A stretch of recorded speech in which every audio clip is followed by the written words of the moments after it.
الحمد لله رب العالمين الصلاة والسلام على خاتم النبيين وعلى آله وصحبه أجمعين أما بعد فأعوذ بالله من الشيطان الرجيم بسم الله الرحمن الرحيم قال الله تعالى في سورة بني إسرائيل وقضى ربك ألا تعبدوا إلا إياه وبالوالدين إحسانا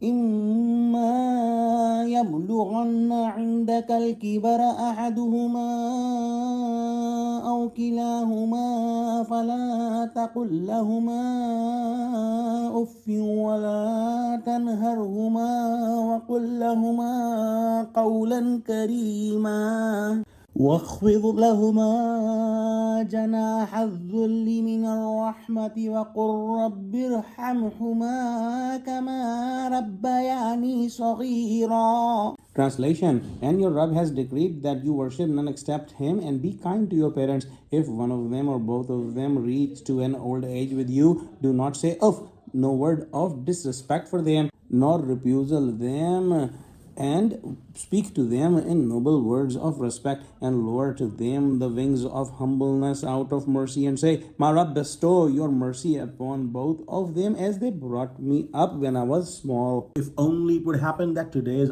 ayahs are understood by all of us, especially those whose parents are alive, so that today's message would become for us a means of salvation of ourselves, going in Jannah and avoiding the Jahannam. Allah subhanahu wa ta'ala indeed brings the child into existence, and the parents are the apparent means of that creation. That's why in many verses, right after mentioning the rights of Allah, the rights of parents are stated, as we see in today's verse. In a hadith it is mentioned that may dust be upon the one who found his parents and yet did not attain paradise by serving them. In another hadith it is mentioned that the paradise is under the feet of mother.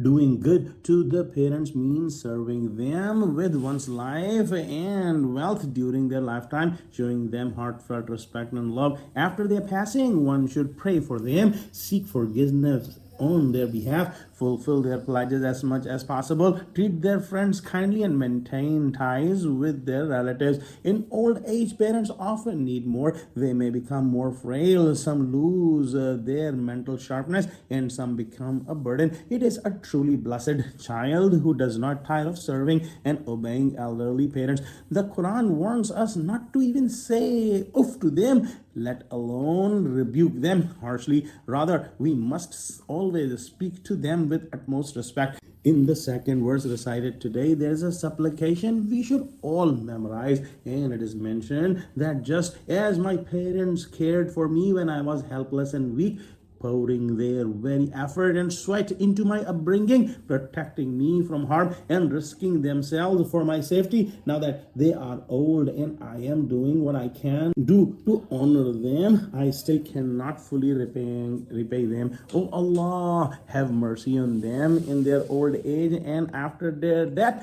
This is the prayer we should remember and recite often. Another point to remember that when Allah subhanahu wa ta'ala have commanded not even to say "uff" to them, it means that anything beyond that, such as scolding, rebuking, speaking rudely, raising a hand against them, causing them any form of harm, or turning them out of the house, all these actions are absolutely included and prohibited. Oh Allah, give us guidance. Ameen. Wa akhiru da'wana alhamdulillahi rabbil alameen. Wassalamu alaikum wa rahmatullahi wa barakatuh.